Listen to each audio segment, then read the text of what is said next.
Hello, this is Travis Hutchinson, Wayne County Sheriff, Worcester, Ohio.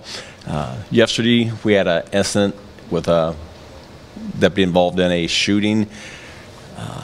We gave a written press release yesterday evening, and today we would like to give you a little bit of more information that we have gathered. We have BCI, Bureau of Criminal Investigation, currently investigating, and it's an ongoing investigation with us. And myself personally, I've not had a chance to review any of the body camera footage, but Captain Hunter has, and I'm going to let him answer any further questions that you have, that he can also give you the briefing of what he's gathered at this point. Captain. Okay, thank you.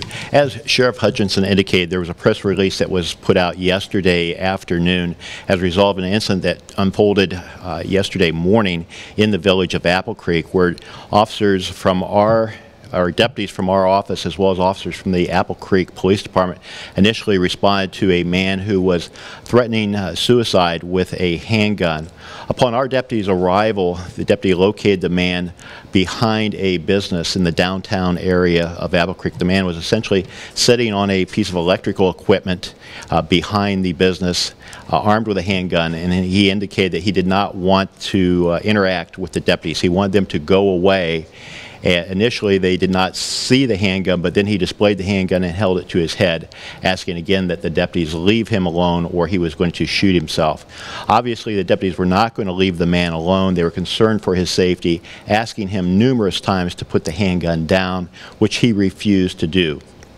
At one point, the man got up and began to walk away from the deputies and walked across the street, which was Route 250 in Apple Creek. It's a Sunday morning. Traffic was not as heavy on that route as what ordinarily it would be. However, there were numerous vehicles that drove by as the man was walking across the street, again armed with a handgun pointed at his head, all the while refusing the commands of the deputies to stop and put the gun down so that they could help him. The man continued up the side street to a car wash, where again he was very verbal with the deputies, telling them that they were going to have to shoot him, and all the while again they're telling him to put his gun down, telling the man that they would like to help him, get him the help, and that he was not going to be arrested. The man would not have any of that, and then walked away from the deputies again and went in the direction of a small dollar store, which is located again in the downtown area of Apple Creek. All the while, the man's refusing to comply with the request of the officers there, who at this point have been joined by 3 troopers from the Ohio State Highway Patrol.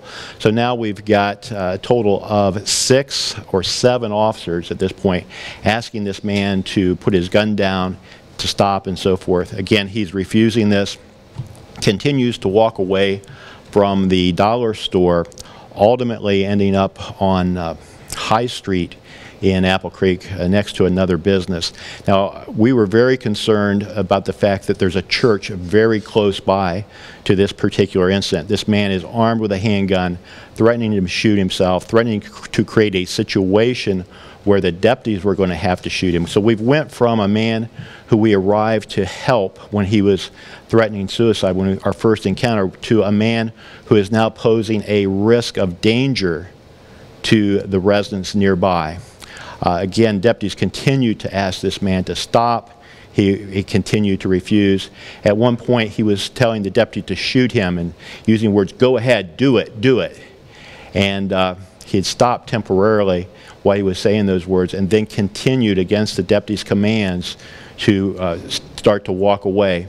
He was at this point very close to the deputies that were involved. I would say an estimated 30 to 40 feet of distance between he and the deputy that fired the shot, as well as another deputy and a trooper who were directly in front of this man.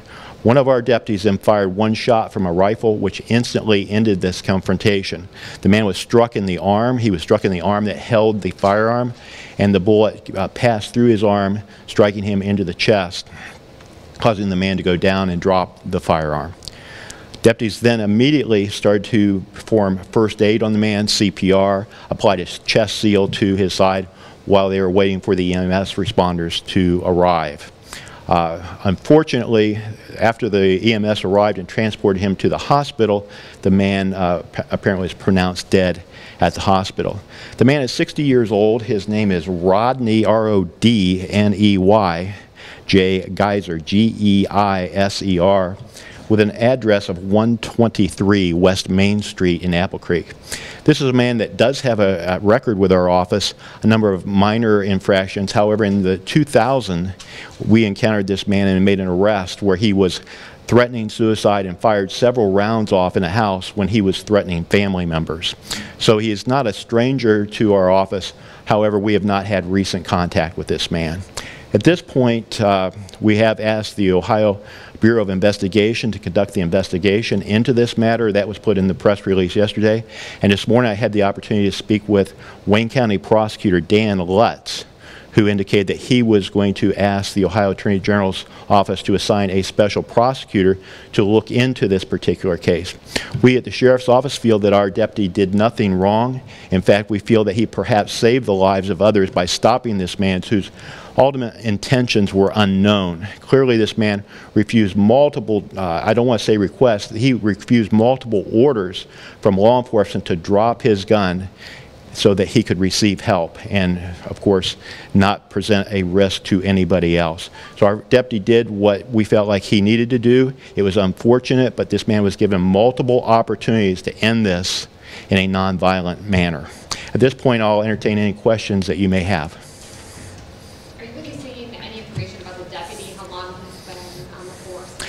This is a very experienced deputy. I did not refer to his personnel file to get his time in service, but I believe he's worked here at least 10 years. Is he on paid administrative leave during this investigation? Yes, he is on paid administrative leave. Today would actually be a day off for this deputy anyway by our schedule, but he's on paid administrative leave, which means that he is available to us for any type of interview that we're going to do. I know within the next few days, BCI is going to sit down with him and do an extensive interview on this situation. Are you going to release his name or no? Not at this time, we are not. Did you know about Rodney when you went downtown? Did you know? Had you looked up his background when you were responding? Did you know about his past? No, we did not know about his past at that time. It was one of these situations to where we respond to these types of situations routinely. People that are threatening to harm themselves with firearms or other means, and we have a very good track record with bringing these cases to conclusion. Our goal is to get these people the medical help that they need for whatever is causing them to feel the way that they have. The officer, actually all three of our deputies that were present at the scene have advanced training in what's called CIT training, critical incident training. So they are specialized in dealing with, or have training that is specialized with dealing with people that have mental illness. And we have, like I said, a great track record with taking people to the hospital as opposed to jail when they're making these types of threats to harm themselves. What kind of weapon did he have? He had a semi-automatic 9mm pistol, which he was carrying in his hand throughout this incident, had the gun pointed at his head most of the time. Did he ever aim it at an officer, or was it pretty much at his head? Pretty much at his head the entire time. And you said the deputy fired from a rifle? Yes, the deputy fired from a semi-automatic rifle that he carries with him, again at a distance of probably about 30 to 40 feet. And do you have any sense of how long the BCI investigation will take? It's always difficult to talk about another agency's investigation as far as how long it's going to take. We typically will tell people to take as long as it takes to get a clear understanding of what took place and get your investigation completed. I know there's a number of officers that need to be spoken to in this case. There's forensic evidence that will be needed to be analyzed. And of course, the Wayne County coroner, Amy Jolliffe, is involved in this case as well. So I can't really tell you how long it's going to take. I'm basing my comments to you today as a result of watching all of the video, body camera video from the officer. So I wasn't there. I'm wanting to get this information out as quick as possible because people want answers when these things happen. Can you talk about how hard this is? I mean, especially for the deputy involved in a situation like this, nobody wants this kind of outcome. Can you talk about that?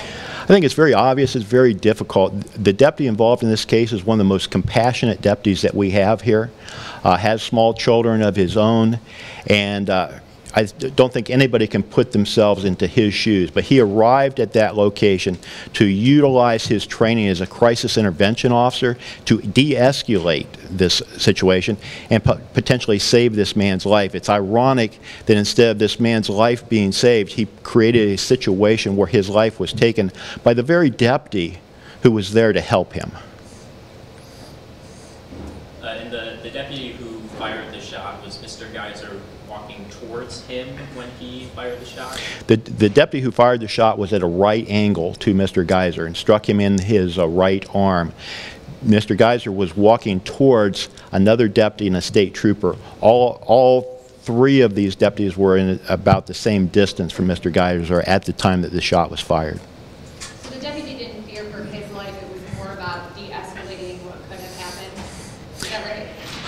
I can't comment on what he was feeling because I haven't talked to him in depth, but he was then in a situation to where he had to put a stop to the actions of this man who was wandering around this downtown area, a residential area as well, and had not complied with the orders of the commands. Certainly, anytime you have a person with a firearm within 30 to 40 feet of you, even if they're not pointing the firearm, they can quickly change that and place that into a situation.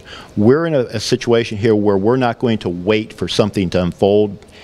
We're going to take proactive action when it was justified. We arrived with the goal of protecting this man from self-harm. It shifted from protecting him to protecting other members of the public.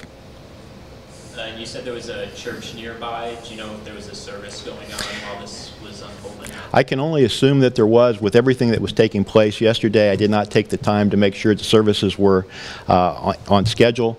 But again, this whole event taking place between the hours of about 11:15 to 11:30. So I think it's safe to say that church probably was in session at that time. And that played into the officer's action or decision? I'm assuming that it does. I did not specifically talk to him about that, but there's one church very close by and another one just a short distance down the road, as well as residences that were near there. So if there was, as this unfolded, where this stopped was really the safest location for it to stop as far as a background and stray bullets and so forth. Oftentimes people ask, well, why did you not shoot him in the leg or the arm or something like this? Well, in fact, he was shot in the arm. The bullet passed through and struck him in a more vital area. But when law enforcement officers are responding to these types of situations, and they're using deadly force, they're doing so to stop the situation. If we shoot to wound, as some people seem to think that we should, we have no control over what happens with that firearm. If he starts shooting, could possibly injure the officers or residents that are in nearby homes. So we generally shoot towards the center, what's called center of mass in the law enforcement terms, but we do not shoot people in the legs. That's not what our training indicates. Do you know if the suspect leaves behind family or kids? I do not have any great details as far as his family. I believe it was a family member that contacted us. Perhaps his son was contacted. The son contacted us about the original problem. Hey, my father is threatening suicide. Of course, the Apple Creek officer responded first and then asked for assistance from our deputies. Do you know which hospital he was taken to? He was taken to the Worcester Community Hospital here in Worcester. Okay. Anything else you'd like to add, Sheriff Hutchinson? Okay. Very good. Thank you.